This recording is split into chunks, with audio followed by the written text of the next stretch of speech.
Good afternoon students. Last लेक्चरनी अंदर आपणे अंडकोश जनननी साथोसाथ खास करीने अंडपुटिकाओ विशेनी वात करेली हती अने एनी अंदर अंतस्त्रावी जे अंतस्त्रावो छे एनी भूमिका भजवेली हती। तो आजे नवा टॉपिकनी शरूआत करवानी छे के जेनुं नाम छे ऋतुचक्र विषे बात करशुं। बराबर आपणे ओके मासिक चक्र अथवा तो ऋतुचक्र विषे जोशुं।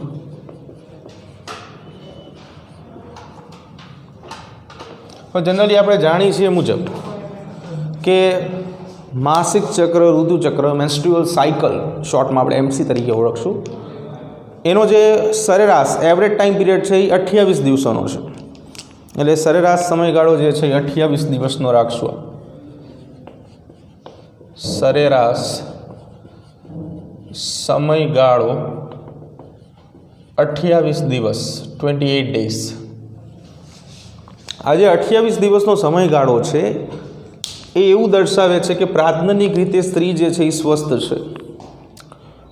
एवुं फाइनली आपणे कही न शकाय के 28 दिवस ज ते आ प्रोसेस चाले। વધઘટ થતી રહેતી હોય છે અને દરેક સ્ત્રીની અંદર ઘણો બધો વેરિએશન જોવા મળે છે જે સ્ત્રી ઉપર આધાર રાખે છે। બરાબર છે। તો નોર્મલી જ્યારે આપણે વાત કરીએ છીએ તો 22થી લઈને 32 દિવસ 22 ડેઝ ટુ 32 ડેઝ વહેલું 22 દિવસ સુધી ને મોડું 32 દિવસ સુધી ચાલે, પણ આ બેની વચ્ચે રહેશે। बराबर એટલે આપણે એવરેજ ટાઈમ પીરિયડ 28 દિવસનો રાખ્યો છે। સાયકલ આપણે ઓલરેડી જોયેલું છે કે જે 28 દિવસનો ટાઈમ પીરિયડ છે 28 ડેઝ।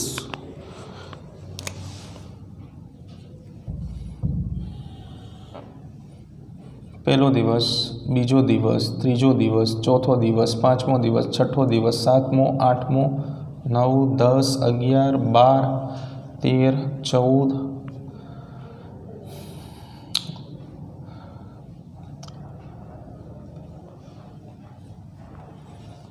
8, 9, 10, 11, 12, 13, 14 દિવસ, 15, 16, 18, 19, 20, 21, 22, 23, 24, 25, 26, 27, 28 आज डेज है बधा।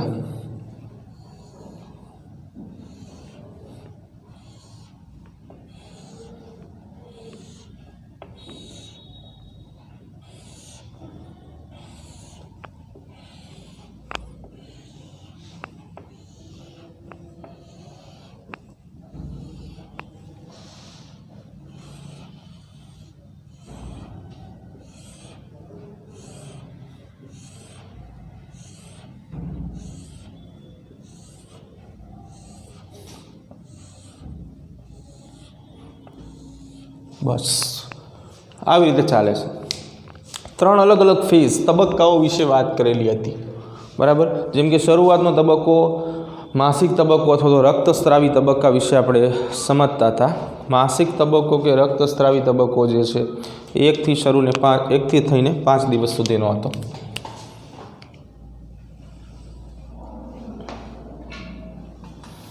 આ જે તબક્કો છે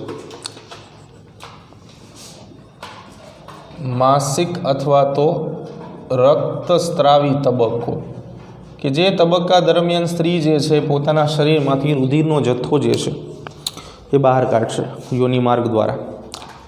1 થી 5 दिवसनो टाइम पीरियड आपणे जोयेलो हतो। पछीनो जे टाइम पीरियड छे ए सीधो 5मा दिवसथी शरू करीने 14मा दिवस सुधी थतो होय छे के जेने पुटिकीय तबक्को एस्ट्रोजेनिक तबक्को कहेवामां आवे छे। અહીંયાથી શરૂ કરીને અહીંયા સુધી ચાલે। તો જે આ તબક્કો છે બીજા નંબરનો તબક્કો 14 દિવસ સુધી ચાલતો જે તબક્કો છે એને પ્રોલિફરેટિવ તબક્કો અથવા તો પૂર્વ અંડપતન તબક્કો કહેવામાં આવે છે। પ્રોલિફરેટિવ તબક્કો, પૂર્વ અંડપતન તબક્કો। આના સિવાય હજી પણ બીજા બે નામ છે। પુટીકીય તબક્કો, ઇસ્ટ્રોજેનિક તબક્કો અથવા તો વૃદ્ધિ તબક્કો પણ કહેવાય. ઇસ્ટ્રોજેનિક તબક્કો, વૃદ્ધિ તબક્કો, બરાબર. આવા અલગ અલગ નામ જે છે, અર્થ બધાના એક જ છે, ખાલી નામ અલગ અલગ છે, એનો સમાવેશ થાય. જે અનુસાર આપણે જાણીએ છીએ કે 14મા દિવસે સ્ત્રીની અંદર અંડપતનની ક્રિયા થાય છે. 14મા દિવસે અંડપતનની ક્રિયા થાય છે, એટલે અંડકોષ જે છે એ છૂટો પડશે પુટિકામાંથી. 14મા દિવસ પછીનો જે આખો ટાઈમ પીરિયડ છે, 15થી શરૂ કરીને 28 દિવસ સુધીનો સળંગ જે સમયગાળો છે,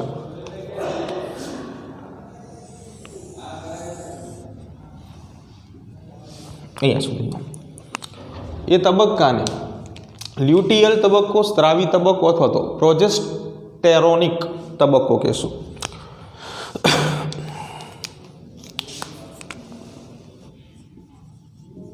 લ્યુટિયલ તબક્કો,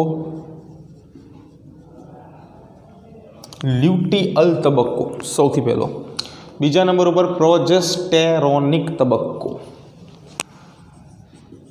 પ્રોજેસ્ટેરોનિક તબક્કો. આના સિવાય પશ્વ અંડપતન તબક્કો પણ કહેવામાં આવે છે. પશ્વ અંડપતન તબક્કો.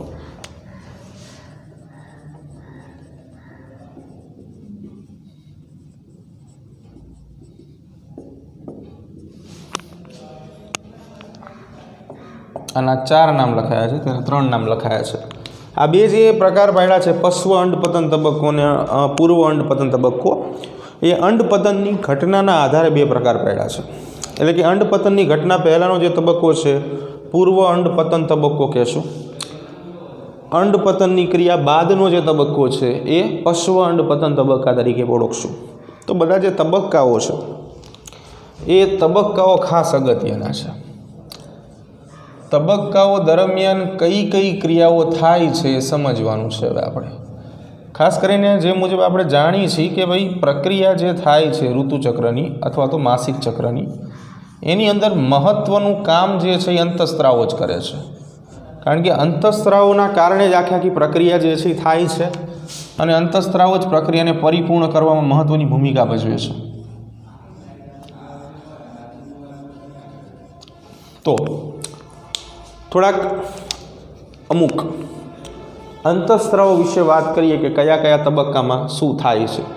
તો સૌથી પહેલાં કયા કયા અંતઃસ્ત્રાવો અહીંયા ઉપયોગી છે એની પણ વાત કરશું આપણે. તો પહેલા તબક્કાની અંદર GnRH,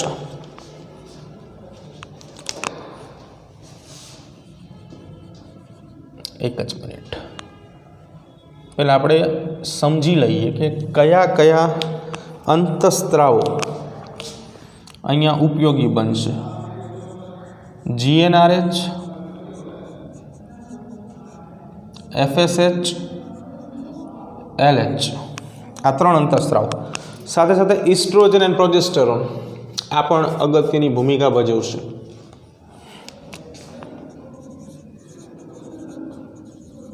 ઇસ્ટ્રોજન, પ્રોજેસ્ટેરોન. હવે જે મુજબ વાત કરીએ આપણે પહેલાં પૂરા નામ સમજી લઈએ.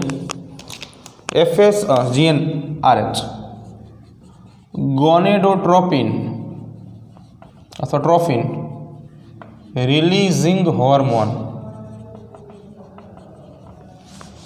FSH follicle stimulating hormone. LH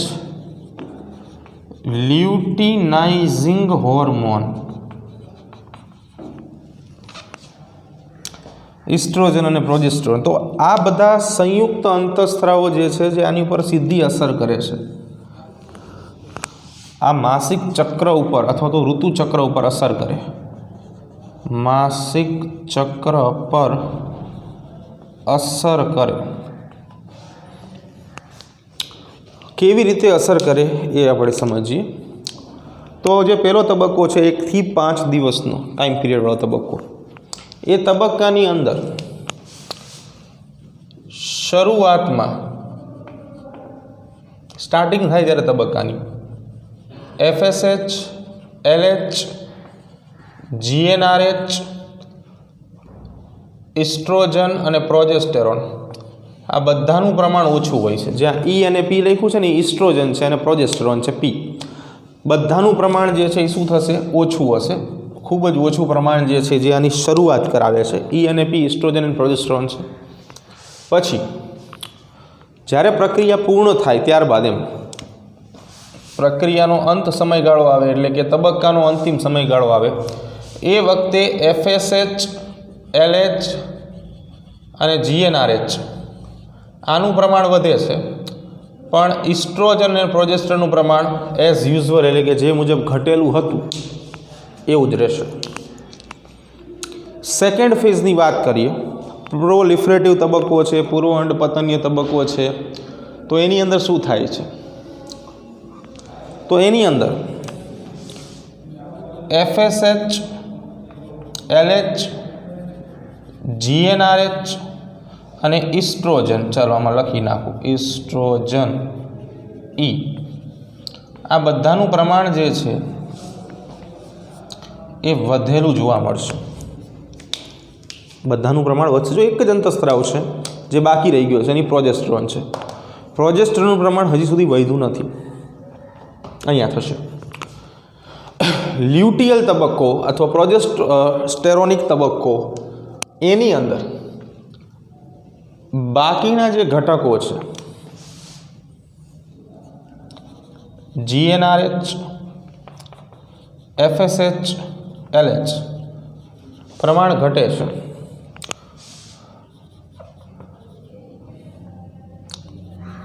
progesterone એકનું પ્રમાણ વધશે અને આ છેલ્લા તબક્કાની લાક્ષણિકતા છે કે આનું પ્રમાણ પ્રોજેસ્ટેરોનનું પ્રમાણ જે છે એ શું થાય છે? વધે છે। બરાબર।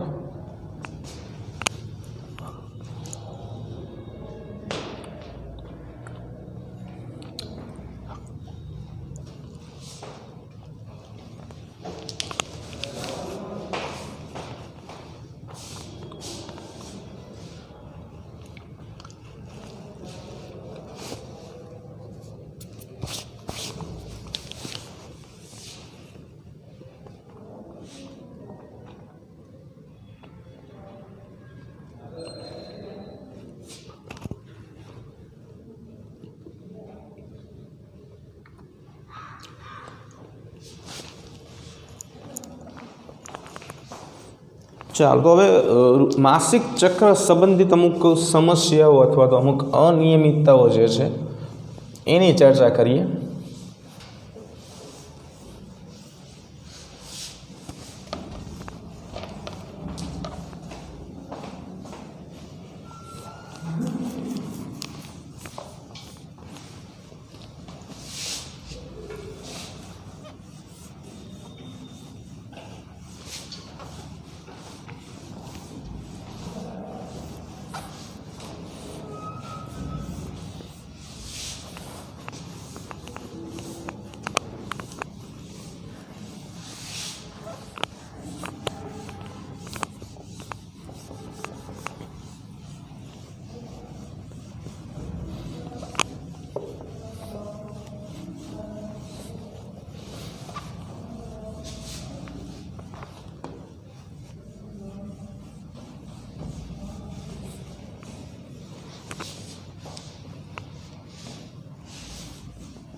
જો કેટલીક અનિયમિતતાઓની ચર્ચા કરીએ આપણે। માસિક ચક્ર સંબંધિત અનિયમિતતાઓ।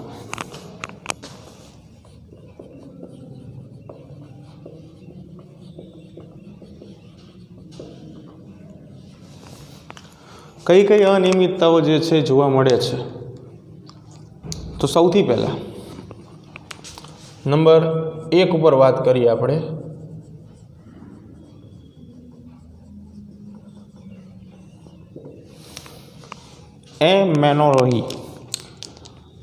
એમેનોરોઇયા એટલે કે માસિક ચક્ર જે છે એ સ્ત્રીમાં ગેરહાજર હોય, માસિક ચક્રની ગેરહાજરી દર્શાવે છે.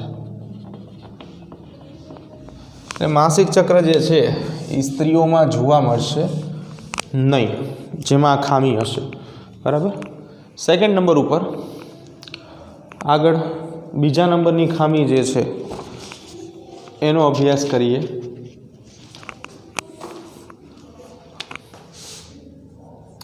સેકન્ડ નંબર ઉપર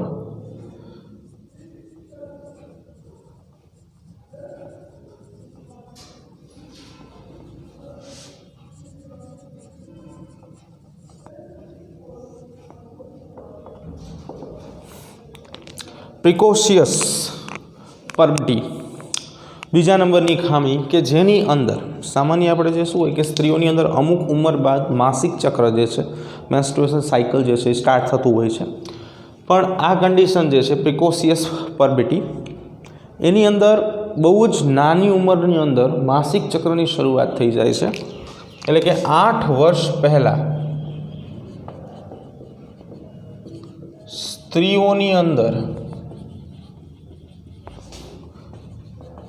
માસિક ચક્રની શરૂઆત થાય છે. 8 વર્ષ પહેલાં એ કન્ડિશન. ઓકે. નંબર 3,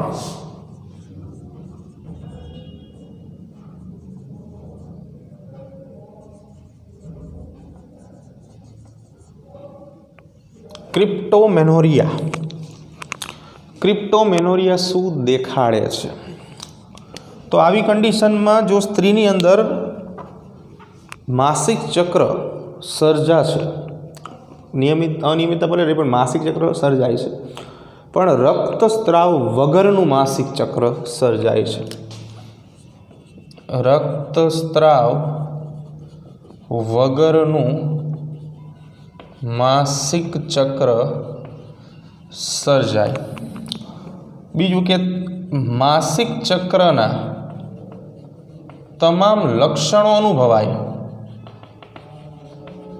સ્ત્રી દ્વારા બધા લક્ષણો અનુભવાશે, પણ એક લક્ષણ રક્તસ્રાવ જે છે, બ્લીડિંગ પ્રોસેસ 1 થી 5 દિવસની અંદર થતી હોય છે, એ નહીં થાય. આગળ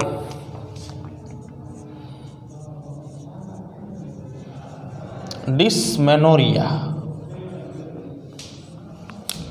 ચોથા નંબરની અનિયમિતતા છે આપણા માટે, કે જેની અંદર માસિક ચક્ર વખતે સ્ત્રીમાં દુખાવો ઉત્પન્ન થાય.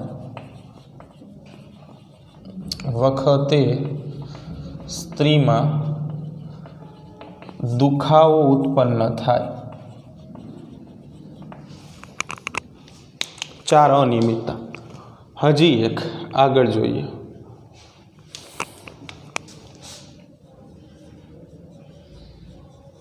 નંબર 5માં મેનોર્ગિયા.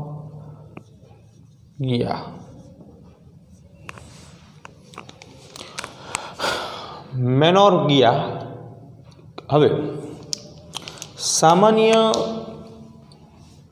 માસિક ચક્ર વખતે જે મુજબ આપણે વાત કરી કે 50 થી લઈને 150 ml જેટલું બ્લડ જે છે એ નીકળી જાય, કુલ બધા દિવસોની અંદર વાત કરી છે. એક લિમિટેશન છે, પણ આમાં શું થાય કે આ અનિયમિતતાની અંદર રુધિરનો વ્યય માસિક ચક્રમાં વધુ થાય. રુધિરનો વ્યય શું થશે? વધારે થશે. ચાલો છેલ્લો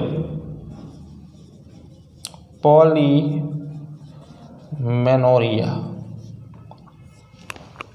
છેલ્લી અનિયમિતતા કે જેની અંદર શું થાય કે જે માસિક ચક્ર છે એનો સમયગાળો नेट समयगाळो जे छे 28 दिवस। मासिक चक्रनो समयगाळो 28 दिवसथी घटे એટલે કે 2 થી 3 અઠવાડિયાની અંદર માસિક જે છે એ સ્ત્રીમાં આવી જાય। એટલે સાયકલ માટે જે સંપૂર્ણ સમયગાળો હોવો જોઈએ 28 દિવસ એ શું થઈ જશે? ઘટી જશે। બરાબર। હવે અહીંયા અમુક અંતઃસ્ત્રાવોની અગત્યની ભૂમિકા છે। તો હવે એ જોઈએ કે અંતઃસ્ત્રાવી નિયમન જે છે એ કેવી રીતે આમાં થાય છે। તો સૌથી પહેલાં મહત્ત્વનું કામ જે છે એ હાઇપોથેલેમસ ગ્રંથિ કરે છે। એટલે સૌથી ઉપરની બાજુ હાઇપોથેલેમસ ગ્રંથિ છે એ અગ્ર પિટ્યુટરી ગ્રંથિને સંદેશાઓ આપશે। હાઇપોથેલેમસ ગ્રંથિ એ સંદેશાઓ આપશે અગ્ર પિટ્યુટરી ગ્રંથિને। હવે એ સંદેશાઓ એમને એમ ન અપાય, એટલે અહીંયા GnRH અંતઃસ્ત્રાવ ગોનેડોટ્રોફિન કે ગોનેડોટ્રોપિન રિલીઝિંગ હોર્મોન એ અગ્ર પિટ્યુટરી ગ્રંથિ જે છે એને સક્રિય કરશે, એક્ટિવ કરશે। બીજું કે સાથે સાથે અગ્ર પિટ્યુટરી આ સંદેશાઓ જે છે એ અંડપિંડ સુધી પહોંચાડશે।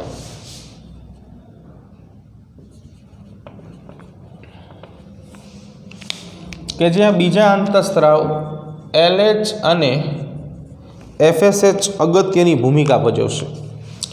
હાઇપોથેલેમસથી GnRH દ્વારા અગ્ર પિટ્યુટરીમાં, ત્યાંથી LH કે FSH દ્વારા અંડપિંડમાં। હવે આ સંદેશાઓ બાદ અંડપિંડ જે છે એ ઇસ્ટ્રોજન અને પ્રોજેસ્ટેરોન જે છે એનો સ્ત્રાવ કરશે।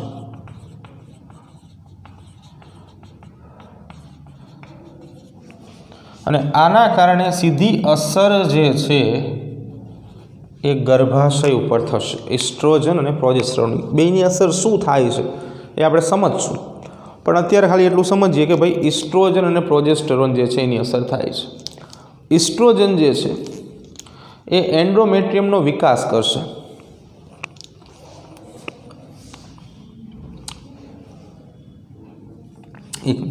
છેલ્લે લખી પહેલાં એક નકારાત્મક નિયમન સમજી લઈએ સાથે સાથે। તો હવે બીજું શું છે કે આ જે ઇસ્ટ્રોજન અને પ્રોજેસ્ટેરોન જે છે એ નેગેટિવ ફીડબેક પણ આપી શકે છે, કે જે ખરેખર ગર્ભાશયમાંથી જે સ્ત્રાવ થાય છે એને અનુસંધાને આને અને આને નકારાત્મક નિયમન નેગેટિવ ફીડબેક જે છે એ પણ આપી શકે છે કે જ્યારે વધુ માત્રામાં આવું થતું હોય। પોઝિટિવ ફીડબેક જે છે એ અગત્યનો રહેશે। પોઝિટિવ ફીડબેકની અંદર શું થાય છે તો કે પોઝિટિવ ફીડબેક જ્યારે આપવામાં આવે ત્યારે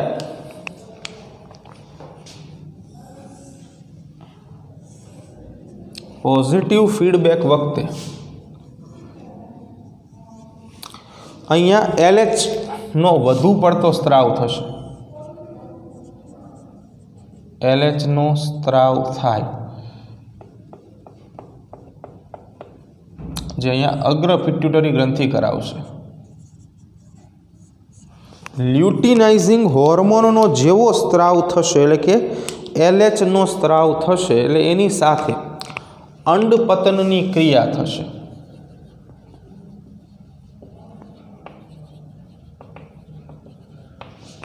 શું થશે?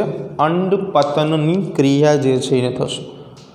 બીજું કે ઇસ્ટ્રોજન અહીંયા એન્ડોમેટ્રિયમનો વિકાસ કરવા માટે ઉપયોગી છે। ઇસ્ટ્રોજનનું કામ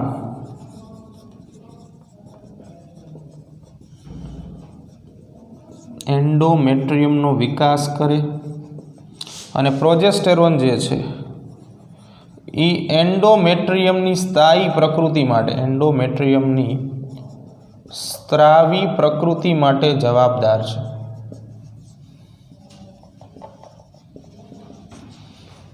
તો આ રીતે અંતઃસ્ત્રાવો જે છે એ પોતાના નિયમનની ક્રિયા કરશે અને જેના કારણે આખું સાયકલ બનશે।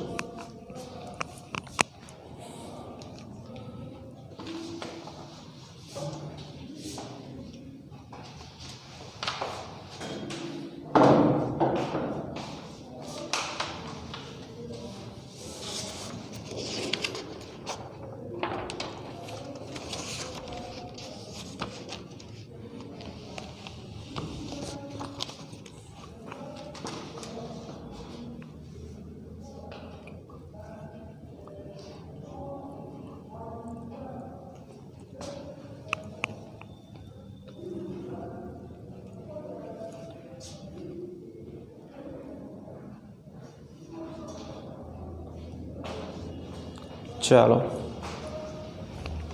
આ અંતઃસ્રાવો જે બને છે એ તો સમજી લીધું આપણે કે આ રીતે કામ કરે છે, પણ આખા ઋતુચક્ર દરમિયાન ઘણા બધા અંતઃસ્રાવો જે છે એના કાર્યમાં પરિવર્તન આવે, ચેન્જીસ આવે. અમુક કામ કરતા હોય એની જગ્યાએ બીજું કામ કરે, અથવા તો પોઝિટિવ નેગેટિવ એટલે કે સકારાત્મક અને નકારાત્મક નિયમન પણ આપે.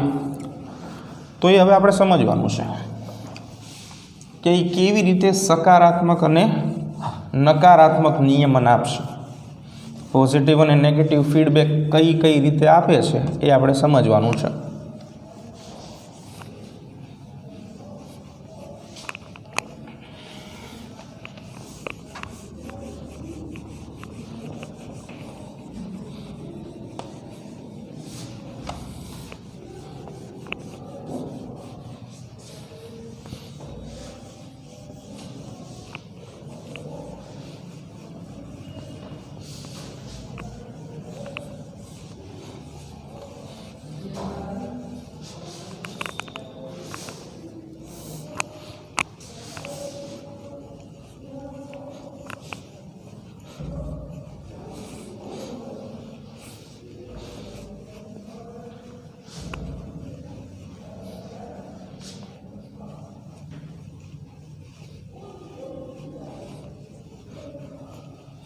ચાલો જો હવે બધા અંતઃસ્ત્રાવોની અંદર થતી ફેરબદલી અથવા તો કાર્ય જે છે એને અનુલક્ષીને આ બધું પૂર્વ અંડપતન તબક્કાની અંદર થાય છે.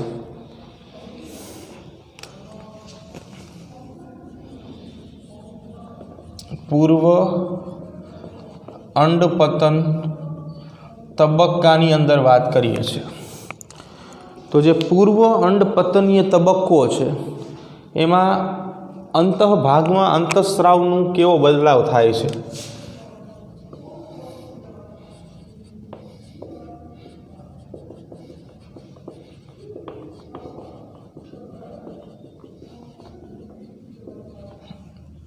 આ ટોપિક જે છે આપણે સમજવાનો છે અત્યારે, બરાબર છે. તો યાદ કરો કે સૌથી પહેલાં આપણી પાસે મેમ્બ્રેના ગ્રેન્યુલોસા નામના કોષો હતા. મેમ્બ્રેના ગ્રેન્યુલોસા આ કોષ જે છે એ ઇન્હિબિન નામના અંતઃસ્ત્રાવનો સ્ત્રાવ કરે છે. કોનો સ્ત્રાવ કરશે? ઇન્હિબિન નામના અંતઃસ્ત્રાવનો સ્ત્રાવ કરશે. સાથે સાથે ઇસ્ટ્રોજન જે છે એની તીવ્રતા અત્યારે ઊંચી હોય છે, જે મુજબ આપણે આગળ જોયું. ઇસ્ટ્રોજનની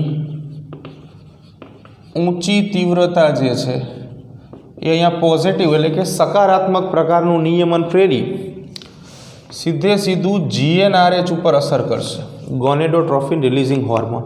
પહેલાં મેમ્બ્રેના ગ્રેન્યુલોસાના કોષો જે છે એ ઇન્હિબિન નામનો સ્ત્રાવ કરશે કે જે ખરેખર નકારાત્મક નિયમનનું પ્રતીક છે, અને સામે ઇસ્ટ્રોજનની ઊંચી તીવ્રતા જે છે એ GnRH ઉપર પોતાના સકારાત્મક અસર જે છે એનો ઉપયોગ કરશે.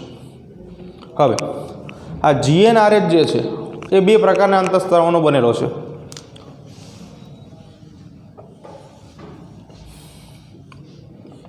એમાં એક સાઈડ આપણે વાત કરશું FSH ફોલિકલ સ્ટિમ્યુલેટિંગ હોર્મોન અને બીજી બાજુ LH. તો મેમ્બ્રેના ગ્રેન્યુલોસાના કોષો જે ઇન્હિબિન નામનો અંતઃસ્રાવ જે સ્ત્રાવ બહાર પાડે છે એ સીધું FSH ઉપર અસર કરશે. FSHની અંદર શું થશે? વધારો કરશે.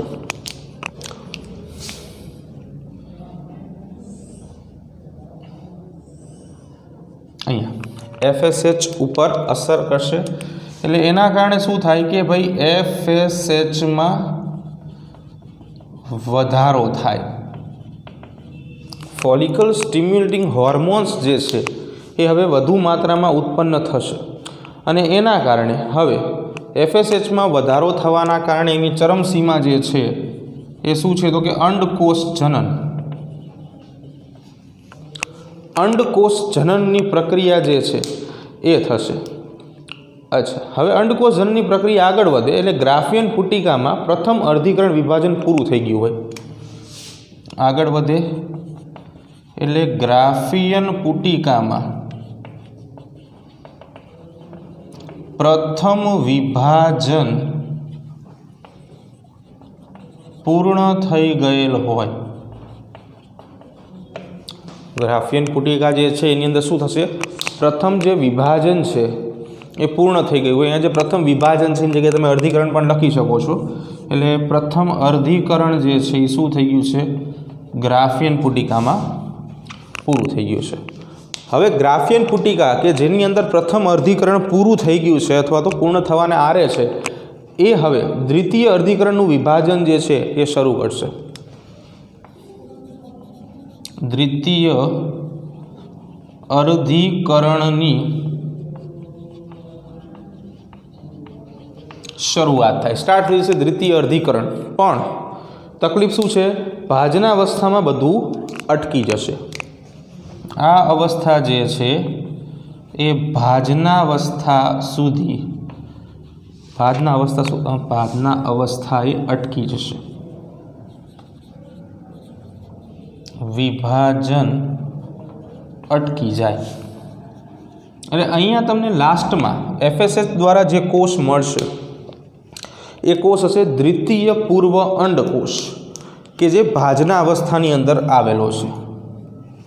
અહીંયા જે અંડકોષ મળે છે એ શું છે, દ્વિતીય પૂર્વ અંડકોષ, અને એની અંદર ભાજના અવસ્થા જે છે એમાં અટકી ગયો છે. એટલે FSHનું જે નિયમન થાય છે જેના કારણે આપણને અંડપિંડની અંદર આ કોષ જે છે એ મળશે, દ્વિતીય પૂર્વ અંડકોષ, એ પણ ભાજના અવસ્થા સુધી. હવે LH જે છે, LHનો પણ વધારો થશે. LHમાં 6 થી 10 ગણા જેટલો વધારો થશે. LHમાં 6 થી 10 ગણા જેટલો વધારો થાય. હવે LHની અંદર જે આ 6 થી લઈને 10 ગણો વધારો થયો છે લ્યુટિનાઇઝિંગ હોર્મોનની અંદર, આ LH જે છે, આ જે વધારો છે 6 થી 10 ગણો, એ સીધું અહીંયા અંડકોષ જનનની પ્રક્રિયા જે છે એને પ્રેરશે. એટલે પ્રક્રિયા હજુ પણ વધુ પ્રબળ બનતી જશે. અંડકોષ જનનની પ્રક્રિયા જે છે એને LH પણ પ્રેરે છે. એટલે LH જે છે એ આ રીતે અંડકોષ જનનની પ્રક્રિયા જે છે એને વધુ વેગ આપશે. હવે LH જે છે એ થીકા અને મેમ્બ્રેના ગ્રેન્યુલોસા દ્વારા પ્રોજેસ્ટેરોનનો સ્ત્રાવ બનાવે છે. થીકા કોષો LH બે કોષો ઉપર કામ કરશે, થીકાના કોષો અને જે મુજબ આપણે આગળ વાત કરી મેમ્બ્રેના ગ્રેન્યુલોસાના કોષો.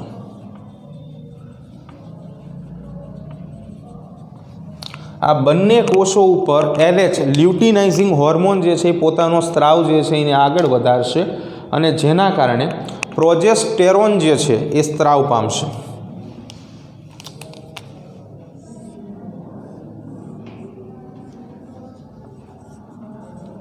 પ્રોજેસ્ટેરોન સ્ત્રાવ પામે. પ્રોજેસ્ટેરોન સ્ત્રાવ પામવાની સાથે સાથે અહીંયા ઇસ્ટ્રોજનનું પ્રમાણ ઘટશે. ઇસ્ટ્રોજનનું પ્રમાણ શું થઈ જશે, ઘટી જશે. બરાબર. પ્રોજેસ્ટેરોનનું સ્ત્રાવ થાય છે LH દ્વારા. LH બે કોષો ઉપર કામ કરે છે, એટલે ઇસ્ટ્રોજનનું પ્રમાણ ઘટે અને પ્રોજેસ્ટેરોનનું પ્રમાણ શું થઈ જશે, વધી જશે. હવે આ બંને પ્રમાણ જે છે એ પ્રોટીઓલાઇટિક ઉત્સેચક કોલાજીનેસ એનું સંશ્લેષણ કરશે.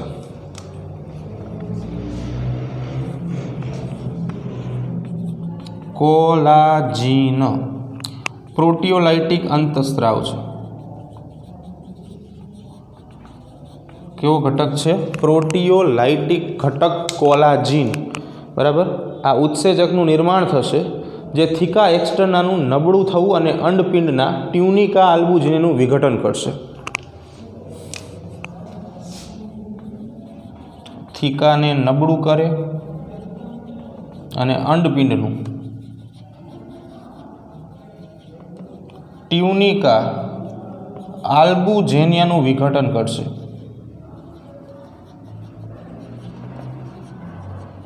આ બે કામ જે છે આ એક ઉત્સેચક જે છે એ કરી નાખશે, જે ઇસ્ટ્રોજનના પ્રમાણ ઘટવાના કારણે સર્જાણો છે. બીજું કે સામે મેમ્બ્રેના ગ્રેન્યુલોસાના કોષો જે છે મેમ્બ્રેના ગ્રેન્યુલોસાના કોષો એ સ્ત્રાવી પ્રકૃતિ ધરાવશે, એટલે કે સ્ત્રાવ કરવા માટે તત્પર હશે.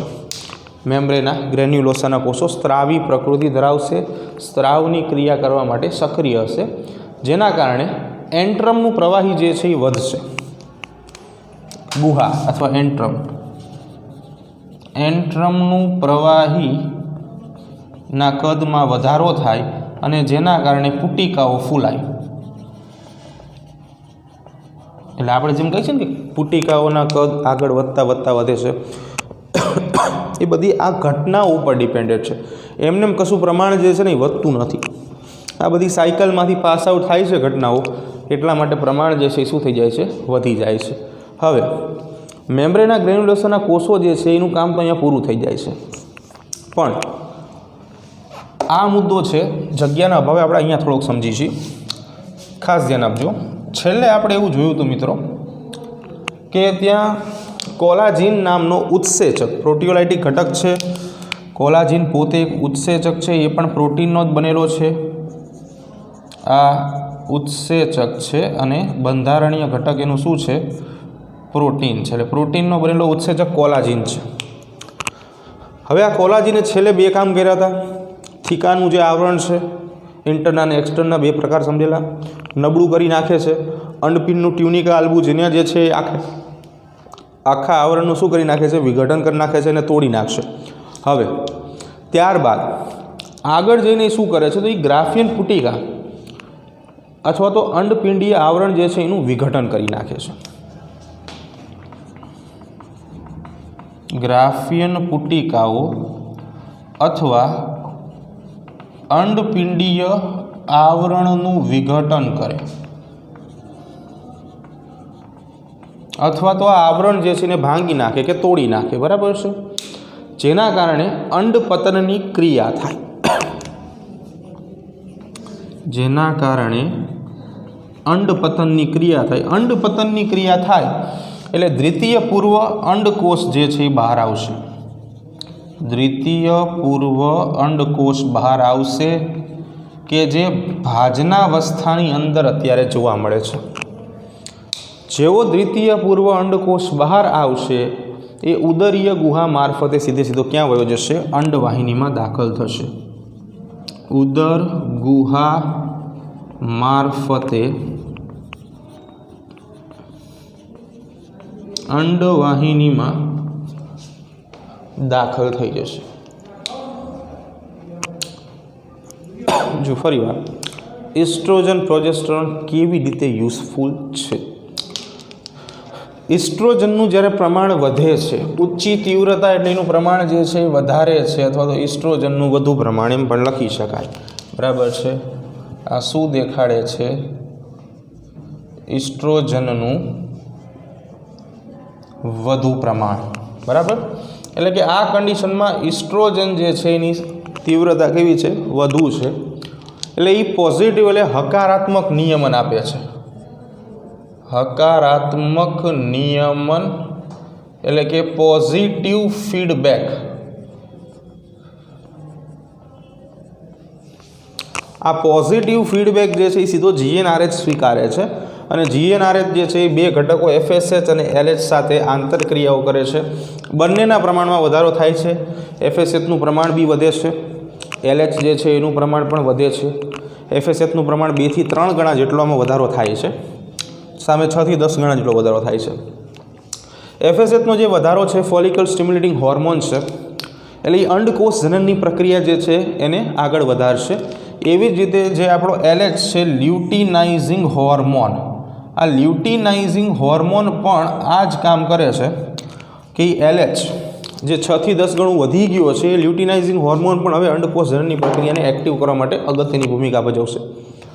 અંડકોષ જનનની પ્રક્રિયા થાય છે એટલે ગ્રાફિયન પુટિકા સૌથી પહેલાં તો પ્રથમ અર્ધીકરણ જે છે એ પૂરું કરી નાખ્યું છે. ત્યાં પ્રથમ અર્ધીકરણ પૂરું થવાની સાથે સાથે દ્વિતીય અર્ધીકરણની શરૂઆત તો કરે છે, પણ દ્વિતીય અર્ધીકરણની અવસ્થા ભાજના અવસ્થામાં અટકી જાય છે, અહીંયા સ્ટોપ થઈ જાય છે.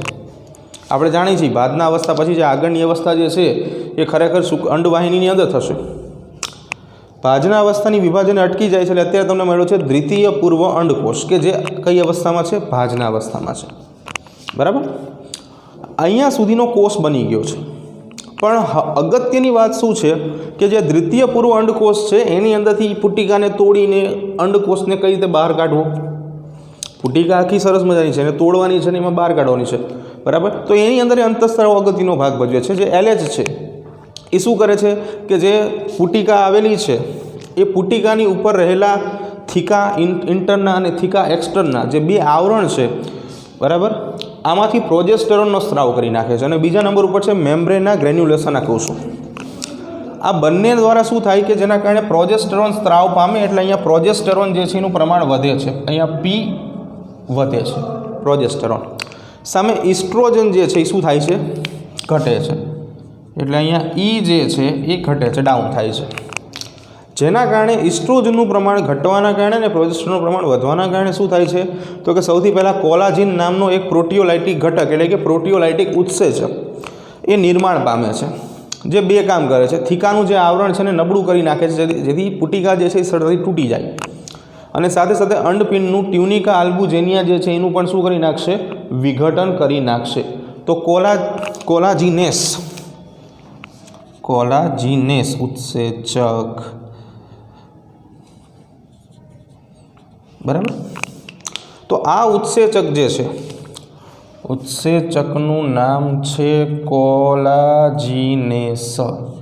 આ ઉત્સેચક આ બે કામ જે છે એ પૂરા કરી નાખશે, બરાબર. સામેની બાજુ જે મેમ્બ્રેના ગ્રેન્યુલોસાના કોષો છે એ સ્ત્રાવી પ્રકૃતિ ધરાવશે, જેના કારણે એ સ્ત્રાવ કરે છે. એટલે એન્ટ્રમ જે છે ગુહા છે એનું કદ જે છે ધીમે ધીમે વધશે, કારણ કે પ્રવાહીનો ભરાવો થશે અને એના કારણે પુટિકાઓ જે છે એ શું થશે? વધારે પડતું કદ ધરાવશે, એટલે કે ફૂલાશે. હવે થીકાને નબળું કરી નાખે છે એટલે અને આલ્બુજેનિયાનું વિઘટન કરી નાખે છે. પછી અહીંયાથી તમારે અહીંયા આવવાનું છે, બરાબર, આમ જવાનું છે. હવે શું થાય છે તો કે ત્યાંથી ગ્રાફિયન પુટિકા અને ગ્રાફિયન પુટિકાનું જે અંડપિંડી આવરણ છે, ફરતેનું આવરણ છે, એને તોડી નાખશે. જેના કારણે શું થાય છે કે અંડપતન થશે, એટલે અંડકોષ મુક્ત થશે.